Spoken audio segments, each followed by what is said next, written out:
Começa agora o Folha no Ar, primeira edição.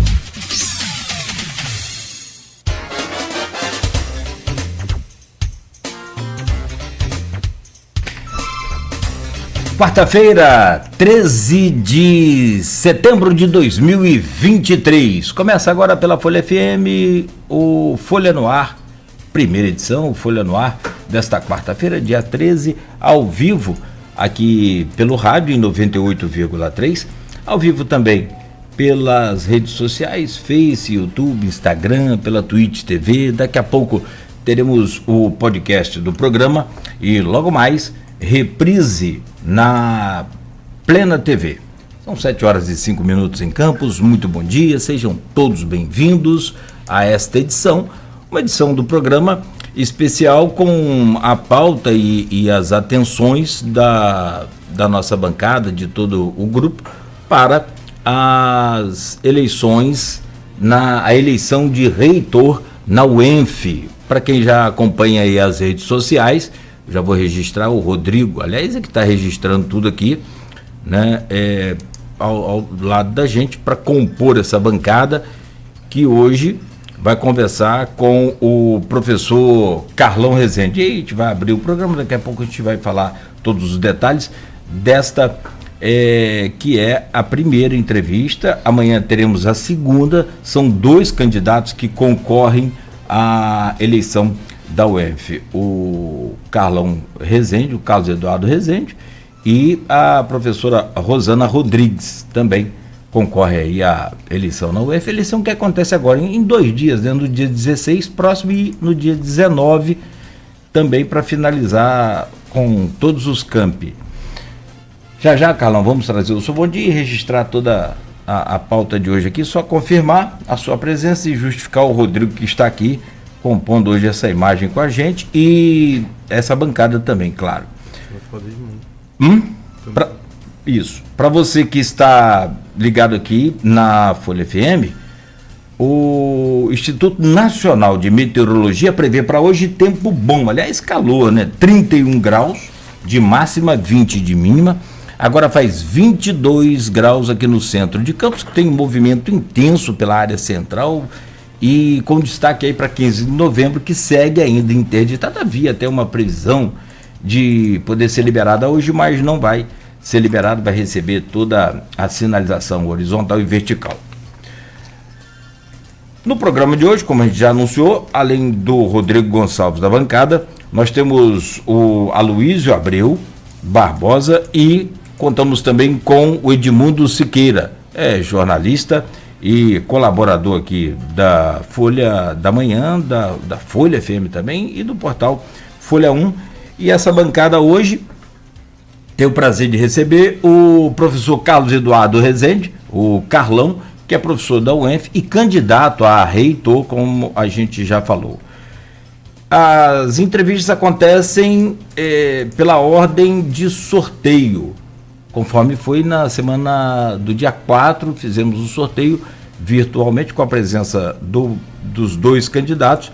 E para o programa de hoje e de amanhã, a dinâmica é a mesma. Serão 3 blocos de 30 minutos cada, para a gente, né, ouvir aí os candidatos e eles exporem suas ideias, planos, né, projeções aí para essa...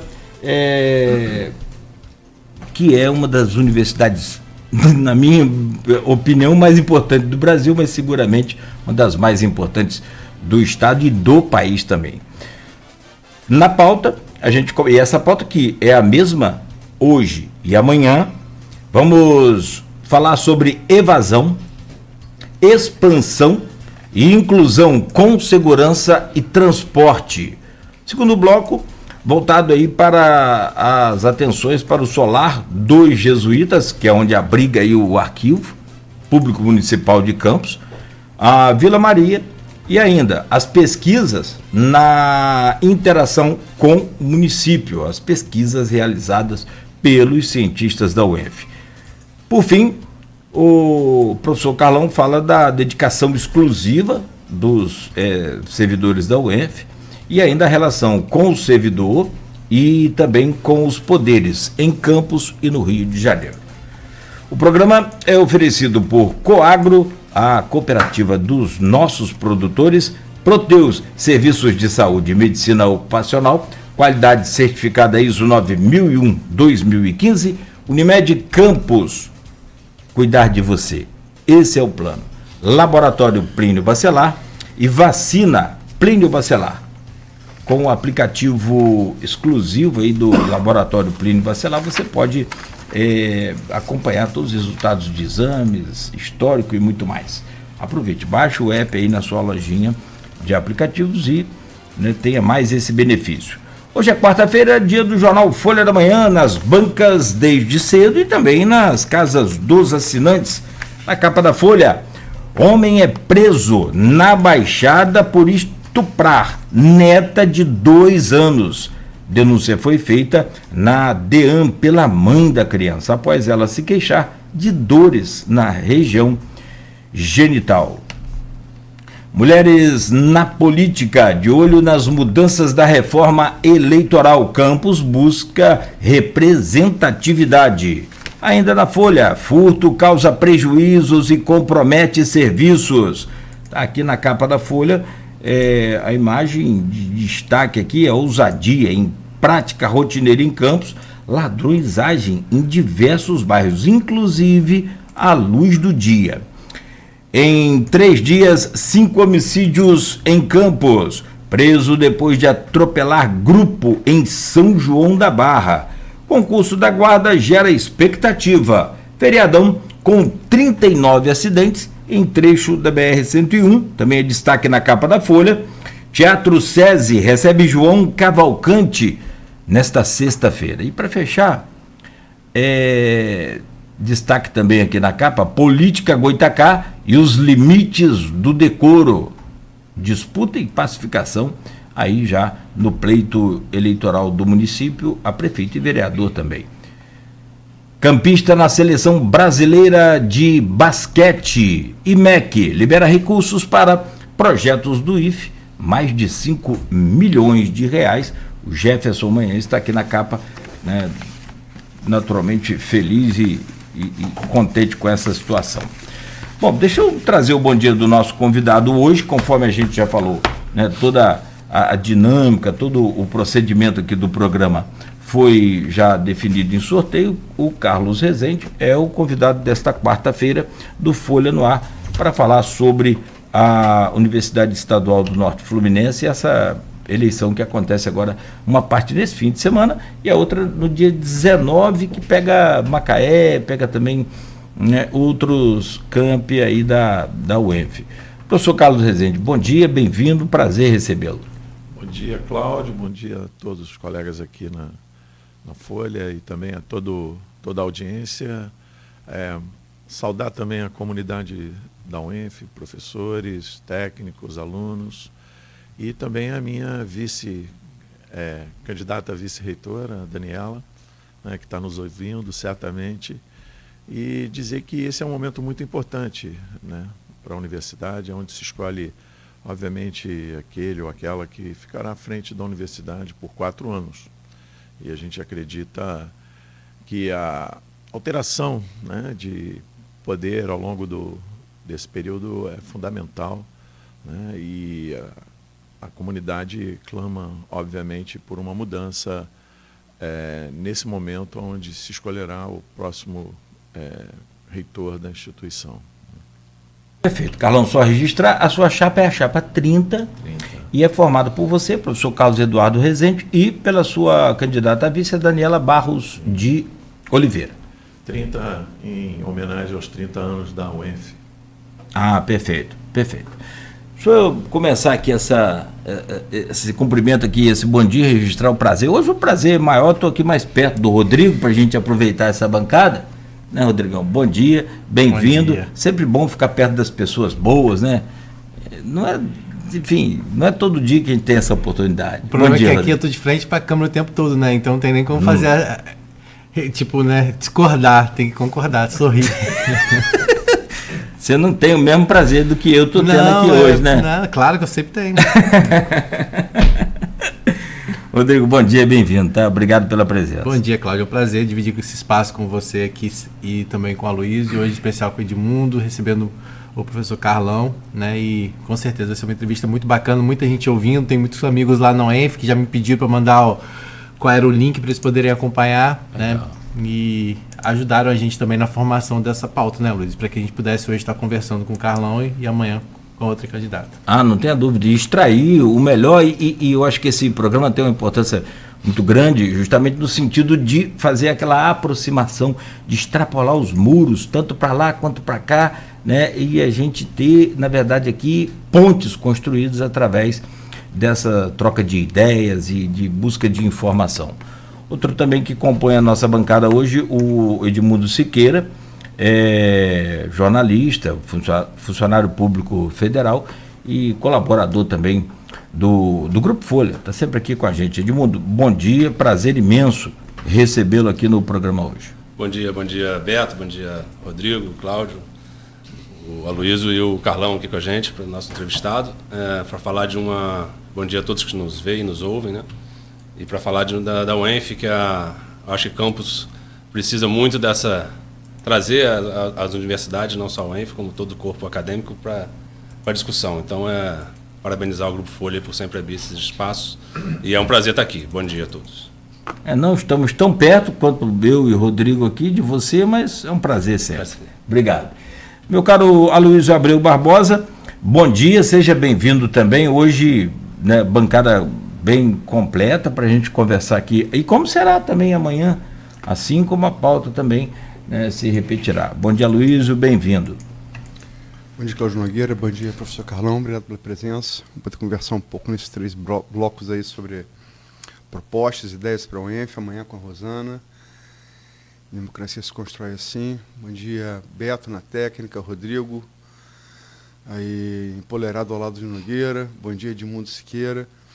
Bom dia sobretudo você, ouvinte, pelo streaming telespectador do Folha no Ar. Nosso bom dia especial às categorias que nos acompanham nesse início de jornada. Professores que estão aqui do meu lado, estão também representados.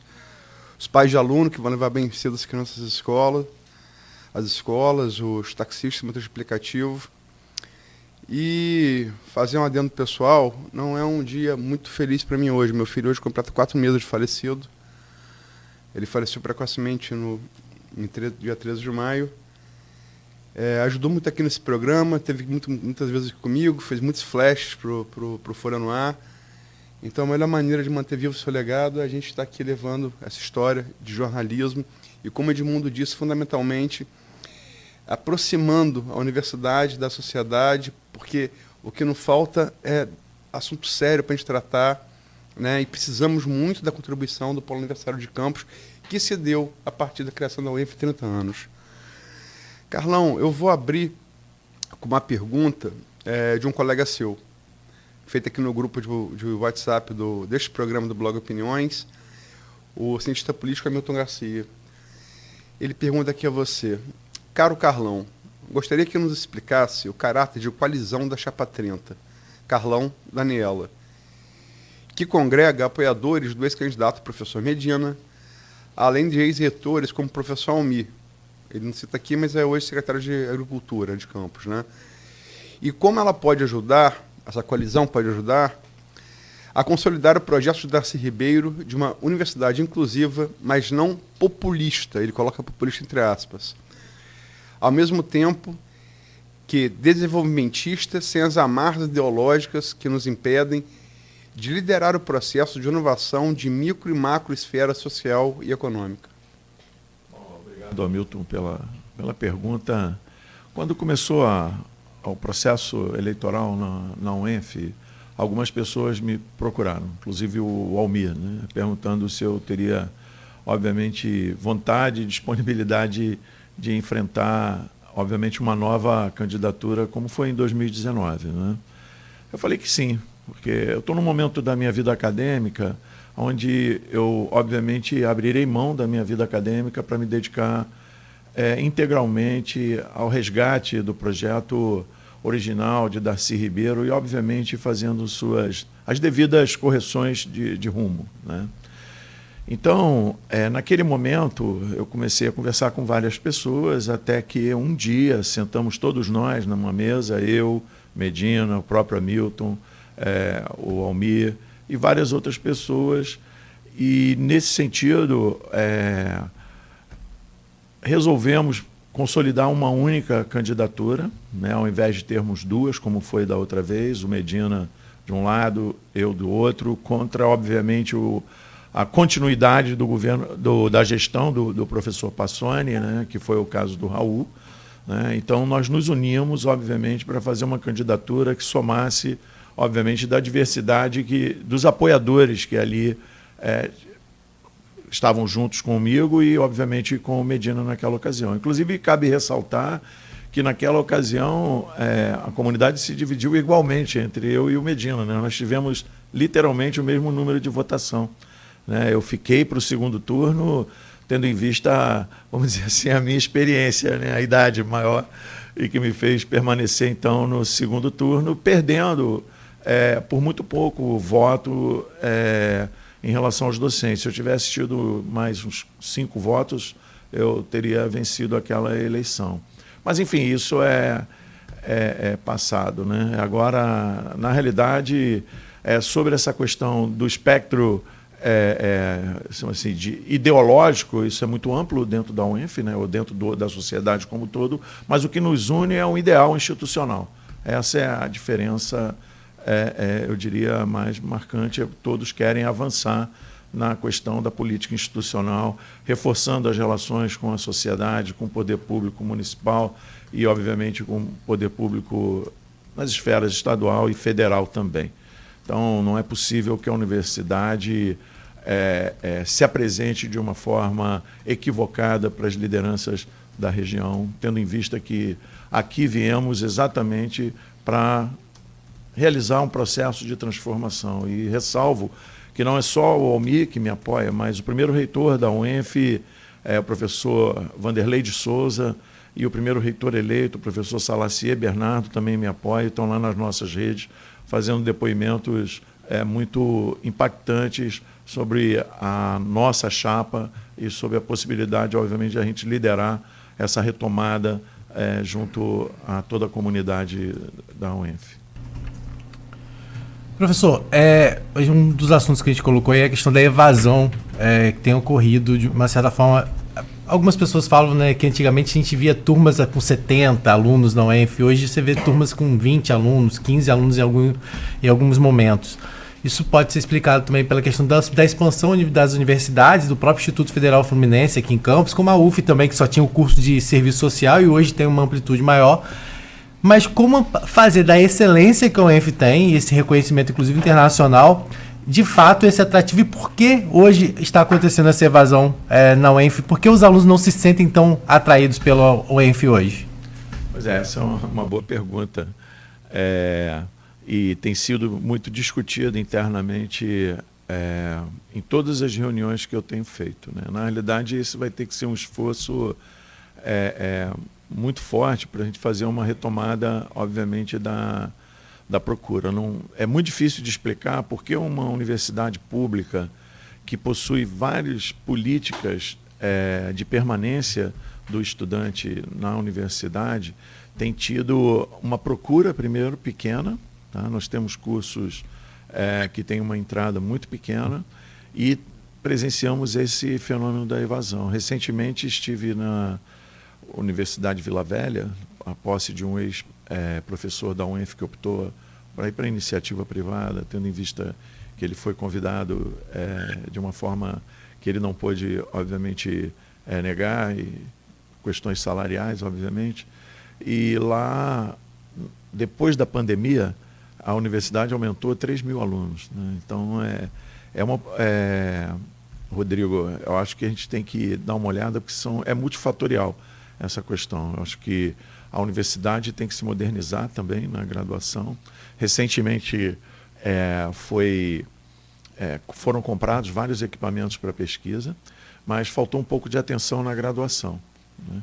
Então, foram 20 milhões em equipamentos anunciados pelo próprio reitor, isso consta claramente na fala dele em vários lugares, e para a graduação pouquíssima coisa foi adquirida. Então, esse é um ponto que eu acho que tem que ser colocado, a adequação das salas de aula, modernização a demanda hoje dos estudantes, ela é totalmente diferente do que era há 10 anos atrás, há 15 anos atrás. Eles funcionam muito mais hoje na forma digital. Então a gente tem que ter, por exemplo, outro dia eu estava conversando com o pessoal da agronomia, a gente não tem um drone, por exemplo, para que o aluno da agronomia ou da área de biologia possa fazer um tipo de experimento que hoje é necessário na agricultura, é necessário em vários aspectos ambientais também, para fazer um diagnóstico. Então, eu acho que... E nós perdemos essa oportunidade exatamente no ano passado, quando se aprovou o Plano de Desenvolvimento Institucional, que é o PDI.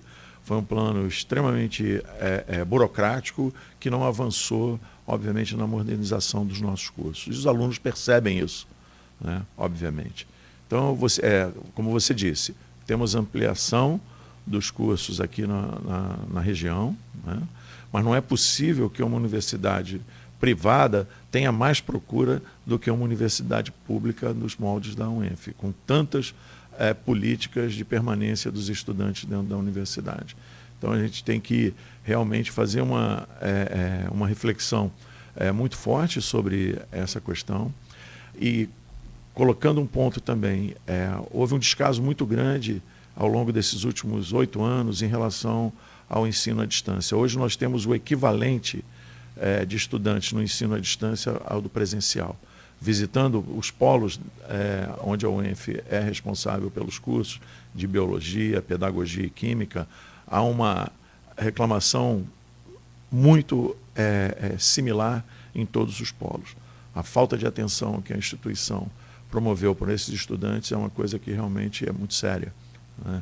Então, acho que a graduação será a menina dos olhos nos próximos 4 anos, de forma a resgatar esse protagonismo que a UENF tem ao ter chegado aqui logo no seu início, criando cursos novos, como foi o primeiro curso no Brasil de engenharia de petróleo. A gente tem que aumentar os cursos presenciais, né? Essa é uma demanda real, não só aqui, mas também expandir para regiões onde a Constituição do Estado sinalizou para a gente desde o início da criação da UENF, que é a região noroeste fluminense. Campos dos Goitacazes, historicamente era uma região, abrangia toda a região, né? Depois que subdividiu, São da Barra a princípio também, né? Campos sempre foi uma região muito importante para o Brasil, importante tanto do Império, do tempo do Império, até quando o Império era aqui no Brasil, e depois. Campos passou por muitos ciclos econômicos e sociais, ciclos importantes que todos tiveram relevância nacional, tanto do açúcar, né, na época do Império, quanto do petróleo depois. Isso gera tantas soluções como também geram problemas. E talvez essa seja a motivação principal da sociedade campista em solicitar a criação de uma universidade. Isso foi feito com a UENF. E foi feito com a UENF no movimento de Campos, e foi abraçada a ideia, e muitos atores políticos foram envolvidos, inclusive o nosso aí saudoso Darcy Ribeiro. E o Darcy, ele pensou numa universidade que viesse focada em questões regionais, questões daqui do norte e do noroeste fluminense, né? E aí o senhor falou aí agora há pouco das questões da expansão para o noroeste, e acho que isso é um ponto importante. O noroeste é uma região carente, a UENF tem esse caráter regional, e eu queria que o senhor falasse um pouco sobre esses projetos de expansão da universidade, né, dos núcleos de ensino à distância, quais são e se existe possibilidade disso ser ampliado, né, e de todo o projeto de propostas da chapa do senhor em relação a como expandir a UENF, inclusive em relação a novos cursos, se há isso no horizonte, né, proposto aí por vocês. Sim, existem propostas, inclusive aprovadas no Conselho Universitário de Cursos. A gente pretende discutir internamente, e já estamos tratando dos temas, em cursos que a gente não precisa de muita contratação de professores, né? De forma que a gente abra alguns horizontes internos. Por exemplo, no Centro de Biociências e Biotecnologia, nós temos a possibilidade de criar o curso que se chama de biomedicina. Um outro é na área de gestão, de segurança e saúde, né? Então, e com mínimo impacto na contratação. Porque a ampliação, Edmundo, ela significa também a gente ampliar o quadro docente, que há 30 anos a gente não conseguiu superar mais de 50%. Agora nós ultrapassamos a barreira dos 50%. Eu digo, o quadro permanente da UENF de docentes deveria ser 600 professores. Agora nós atingimos, segundo informação da própria candidata da continuidade dessa gestão, que está aí, nós temos 318 professores. Eu vou te ser bem sincero, eu pretendo, logo de cara, trabalhar intensamente em corrigir as rotas dos cursos que estão funcionando, como eu disse aqui, inclusive, do ensino à distância. Nós temos que reequipar todos os polos, são 13 hoje, né? Nós estamos desde Paracambi até aqui em São Francisco, passando por São Gonçalo, Petrópolis, Macaé, Cardoso Moreira, Itaperuna, Itaucara, tem muita coisa. Tem 3.078 estudantes que precisam ser atendidos de forma adequada, inclusive pelas políticas de permanência da universidade, que é uma coisa que não faz hoje. Hoje os alunos do ensino à distância sequer têm uma carteirinha de que são alunos da UENF, né? Então tem coisas assim que tem que ser lidadas até com a autoestima do próprio estudante. O cara não tem uma carteirinha de que pertence à UENF. Ele não tem acesso ao sistema acadêmico da UENF. Então são coisas... Ontem eu tive uma reunião com o pessoal lá da área de informática. Eu falei, olha, o primeiro aspecto que a gente tem que resolver é isso. Não tem como um estudante que está ligado à UENF não poder estar relacionando as questões dele, o plano de estudo, ter uma carteirinha da UENF. Então, Edmundo, a gente tem muito passivo para ser resolvido, mas certamente tem cursos a serem discutidos. Por exemplo, em Macaé, há uma demanda em Macaé de se fazer um curso de engenharia mecânica, um curso na área de atmosfera e oceano, nos moldes do que foi criado nos Estados Unidos há um tempo atrás, que eles chamam NOAA, né, onde depois os cursos de oceanografia se desenvolveram. Enfim, tem um curso já aprovado de engenharia de alimentos. Então a gente vai ter que escalonar uma série de coisas e trabalhar junto ao governo do Estado, né, obviamente, para que a gente consiga expandir essas vagas, né? Expandir essas vagas com o horizonte, obviamente, de atingir a região noroeste fluminense. E aí a gente precisa, obviamente, conversar com o poder público municipal dessas regiões, porque da mesma forma como a Campos recebeu a UENF, né, abrindo espaço ali onde a gente ocupa, Macaé também a mesma coisa. Macaé foi diferente, né? Aqui foi o governo municipal que desapropriou uma área para que a UENF fosse construída, né? E o governo do Estado, através do Brizola e Darcy Ribeiro, criaram ali a parte de concreto. Lógico. Para o governo municipal da época, o governo Sérgio Mendes. Isso. E na sequência, lá em Macaé foi diferente. O terreno foi doado por um senhor da comunidade e a Petrobras ajudou muito a construir o que inicialmente o LENEP, né, que é o Laboratório de Engenharia de Petróleo, e depois o LAMET. Então, o governo do Estado também, com o pessoal, enfim. Então, isso é o que eu chamo de parceria público-público e parceria público-privado, porque houve também, no caso de Macaé, a cessão da área através de um senhor lá da região. Então, eu a gente tem que trabalhar junto a esses municípios para que a gente possa abrir esses espaços e a UENF cumprir o dispositivo constitucional lá de 89, né? A Constituição foi aprovada em 88, mas sancionada em 89, e a gente tem isso e vem acompanhando isso desde a criação. Como eu faço parte do grupo que veio logo no seu início, com Darcy Ribeiro, com Vanderlei, com essa turma toda, eu tenho um carinho muito especial por essa instituição, tenho um carinho muito especial por Campos, né, que me recebeu aqui de uma forma muito acolhedora. Então eu tenho, vamos dizer assim, o compromisso de resgatar a UENF para os trilhos dessa história que foi iniciada por Darcy Ribeiro e várias outras personagens políticos e, obviamente, da ciência brasileira.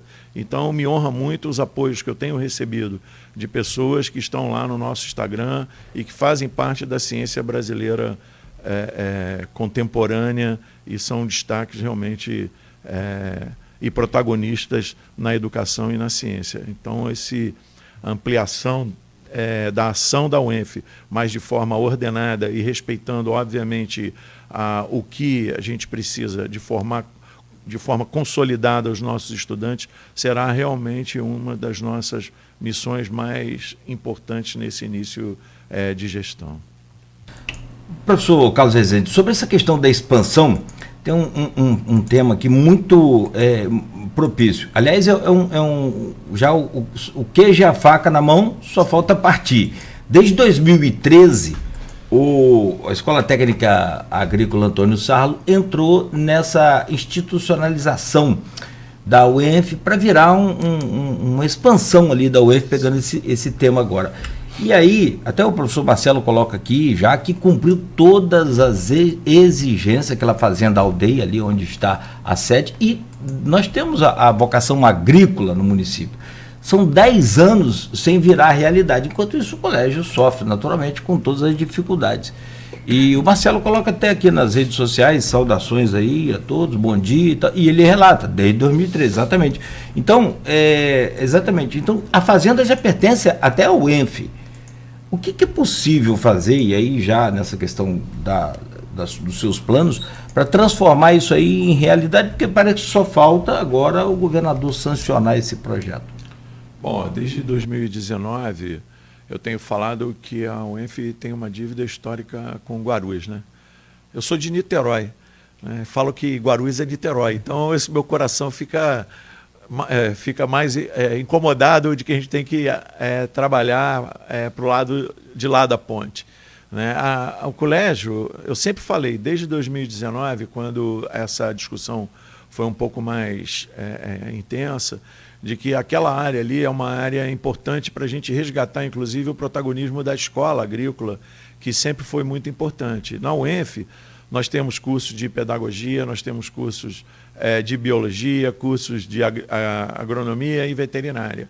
Então, eu diria que ali a gente tem que colocar não só a parte experimental, mas nos envolvermos com a educação ali, formando, obviamente, novos técnicos com a visão de agroecologia, enfim. Eu não sei, o Marcelo, eu nunca conversei pessoalmente com ele, mas, obviamente, a gente ganhando a eleição, faremos um plano para que a gente resgate a escola de uma forma a formar essas pessoas dentro de uma perspectiva da modernidade da agricultura, da veterinária, da produção animal também, que nós temos a zootecnia lá na UENF. Enfim, a gente não pode usar aquele espaço apenas para experimentação, tendo ali vários jovens que poderiam estar sendo formados na UENF, inclusive durante a exposição agrícola que teve recentemente. Eu fui visitar lá a área que é o estande da escola, e conversando com os estudantes é uma coisa impressionante. Eu fiquei muito sensibilizado. Eles têm a expectativa de irem estudar na UENF. Então é isso que a gente precisa. A gente precisa trazer esses jovens que estão sendo formados ali.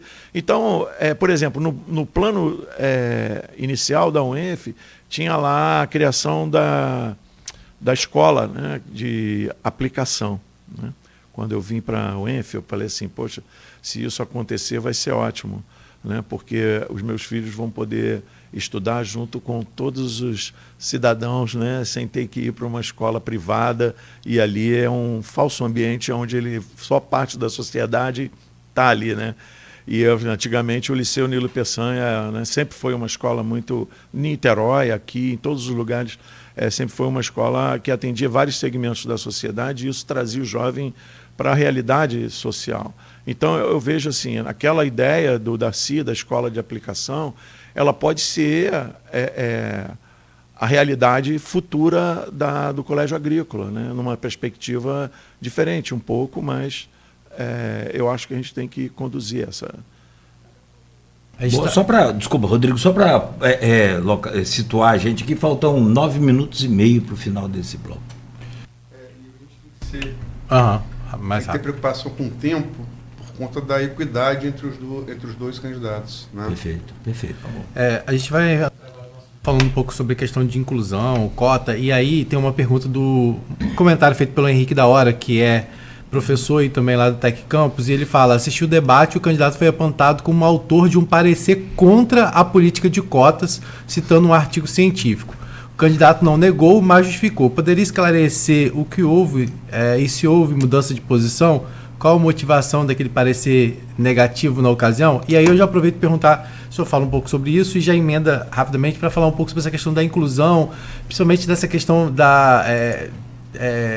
de espaços para pessoas trans na UENF, se isso vem sendo pensado, que isso também faz parte para manter esse aluno dentro do espaço universitário. Eu posso só fazer um adendo rapidinho, Sim. a pergunta do Henrique da Hora.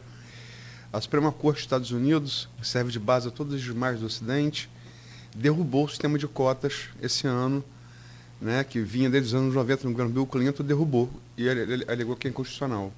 Só para fazer essa adendo. Sim.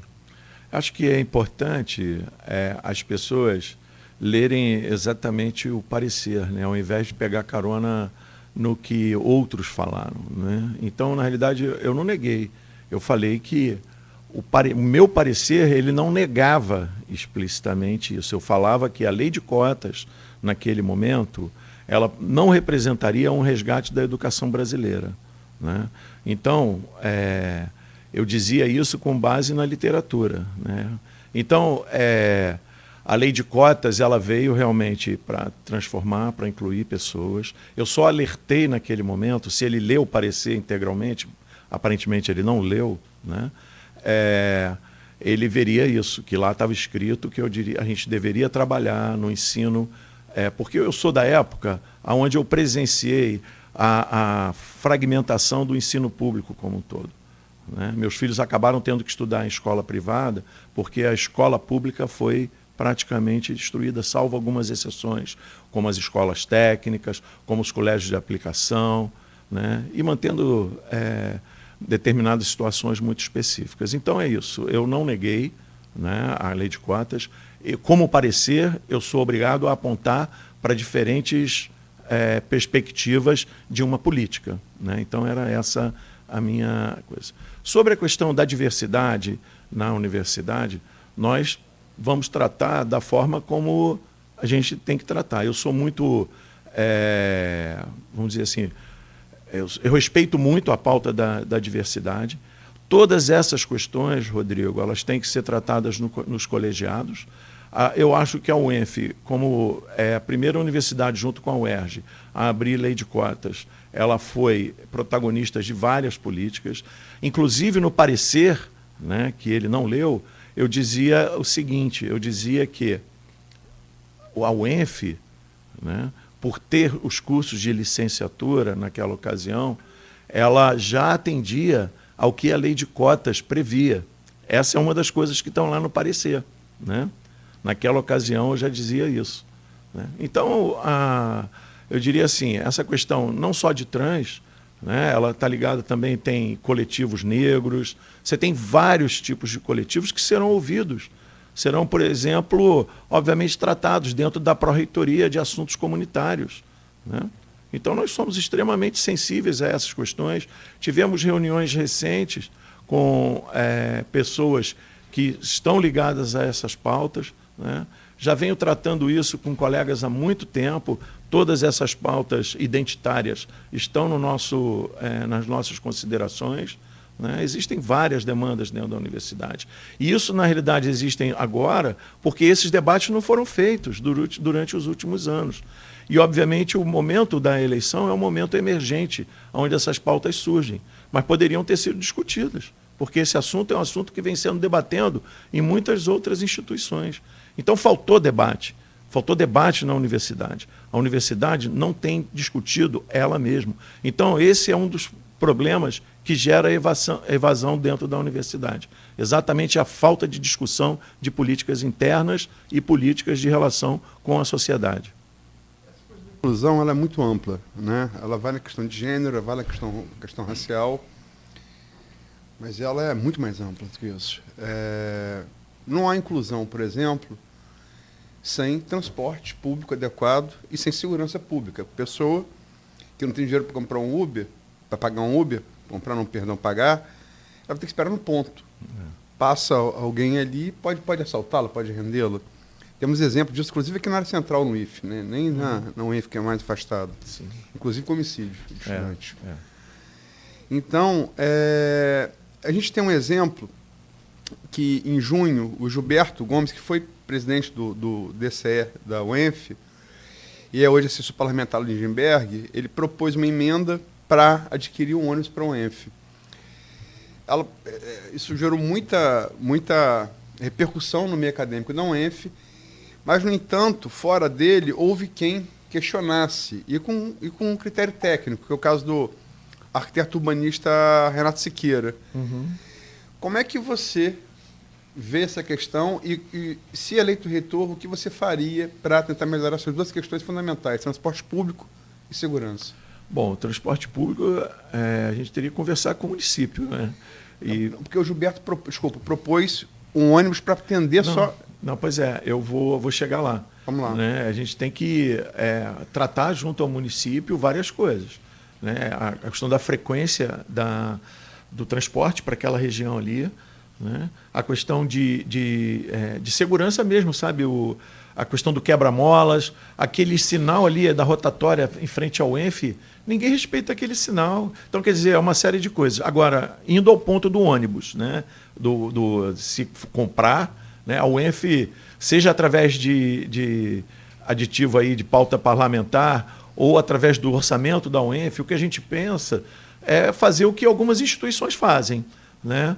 Existe um ônibus que sai em determinado momento do centro da cidade ou de pontos da cidade para levar um grupo para dentro da universidade, ou 2 horários ou 3 horários, para que a gente possa ter esse deslocamento. A gente tem que ter um ponto comum, não dá para a universidade arcar com com a mobilidade dentro do município. Mas, por exemplo, se a gente tem ali a rodoviária, um ponto central, ou a Beira-Rio é um ponto central, dali sai um ônibus, sei lá, às 7h, outro às 7h30. No fundão funciona assim, para circular lá dentro e de pontos em pontos. Na Universidade Federal de São Carlos também é assim, que é um pouco mais afastada. A UF de Niterói também? Não sei se a UF, eu não me lembro de ter um ônibus. O exemplo usado para essa emenda do Lindenberg foi a UF de Niterói.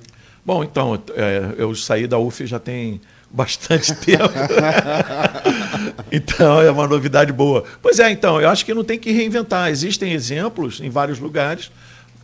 A gente teria que discutir com a comunidade, com os estudantes principalmente, e com os técnicos que não possuem transportes próprios, se é melhor sair da Beira-Rio, se é melhor sair ali do terminal de ônibus, né, a rodoviária antiga, né, e fazer esse transporte para a UENF em 2, 3 horários, na entrada da manhã, na hora do almoço e no final da tarde, né? Então, é isso. Eu vejo que são soluções. Vindo o ônibus do Lindenberg, ótimo, mas eu acho que a gente precisa de mais de um ônibus.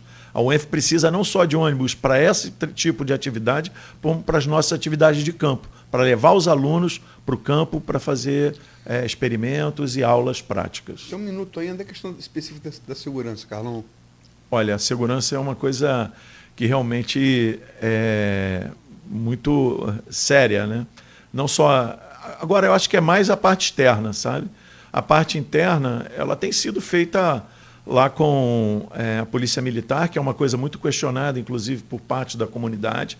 É uma coisa que a gente vai ter que discutir, se a gente permanece com a Polícia Militar lá dentro ou se a gente solicita ao 8º Batalhão um reforço externo, mesmo que isso ainda continue saindo do orçamento da instituição. Mas certamente a gente deveria ter dentro desse serviço terceirizado da universidade, ampliar um pouco essa segurança que eles chamam de patrimonial hoje, ter algum tipo de ação um pouco maior do que a gente vê lá. Inclusive, o Aloysio, para você ter ideia, até na questão do trânsito interno, sabia? Tem gente que, para não dar uma volta na UENF, que é uma coisa pequena, faz contramão dentro da universidade. Sai do restaurante universitário para ir para o banco, ali é uma contramão. sabe? Então, quer dizer, a educação interna também tem que ser vista. Eu sou conhecido como um cara chato, porque eu falo sobre isso, eu estaciono o carro, eu vejo o carro atravessado, eu tiro foto e falo, aí os caras o cara é chato, o cara fica esperando, aí falaram até aqui, ó, Carlão, evita fazer isso durante a campanha que você vai ser mais antipatizado, entendeu? Cara, eu Carlão, sou muito preocupado, porque o exemplo da educação dentro de uma universidade, ele é, para mim, marcante. Pô. Carlão, vou ter que te interromper, apesar como você já falou, a Luísa, pauta sempre importante. Segurança, então, é fundamental. A gente fecha esse primeiro bloco, faz uma rápida pausa e daqui a pouco a gente volta com a pauta já anunciada aqui. Essa questão do transporte, só um comentário. Eu tive a oportunidade de fazer um desses cursos abertos aí à população, acho que é aquela semana da agricultura, e foi fantástico. Na época tinha um micro-ônibus novinho, hoje eu não sei como é que está mais, já tem um tempo isso. O transporte é fundamental. São temas fundamentais que a gente traz aqui para o debate. Não, e o que a Luz falou, porque se tem cota, por exemplo, para o aluno da escola pública, né? Está previsto dentro da UENF, mas um aluno desse não consegue chegar à universidade porque não tem ônibus realmente. Exato. É complicado demais isso. E só registrar, desculpe, para não parecer que é coisa pessoal, eu só lembrei que quem criou o sistema de cotas no mundo foi a Suprema Corte dos Estados Unidos, nos anos 90. Ela começa nos anos 60, mas ela se acelera no governo Clinton nos anos 90. E essa mesma Suprema Corte, depois das nomeações conservadoras de Donald Trump, derrubaram o sistema de cotas considerado inconstitucional. Não há aqui juízo de valor. Sim, é só sim. constatando fato. Sim, sim. Perfeito. Bom, então, virando a chave aqui, para o intervalo a gente faz essa pausa. Tem uma dica agora muito bacana para você investir seu dinheiro, Rodrigo, bem, né, com boa rentabilidade. Você olhou para a Luiz por quê? Não, tem que olhar para você e para ele, né? Tô na frente do meu chefe, do lado do meu gerente aqui, eu tenho que, né, Carlão? Tá ganhando bem, não reclama não. Nós vamos a essa pausa, tem uma dica. E não, e do lado de um bancário ainda, então, né? Ele ontem não pôde me atender porque estava contando dinheiro. É muito bom isso. Né? E a Nauta XP, toda a sua equipe, tem aqui uma dica muito bacana para você investir com segurança, com a maior rentabilidade possível. Voltamos já com o oferecimento de Coagro, Proteus Unimed Campos, Laboratório Plínio Bacelar e Vacina Plínio Bacelar. Minuto Nauta XP. As principais informações do mercado diariamente.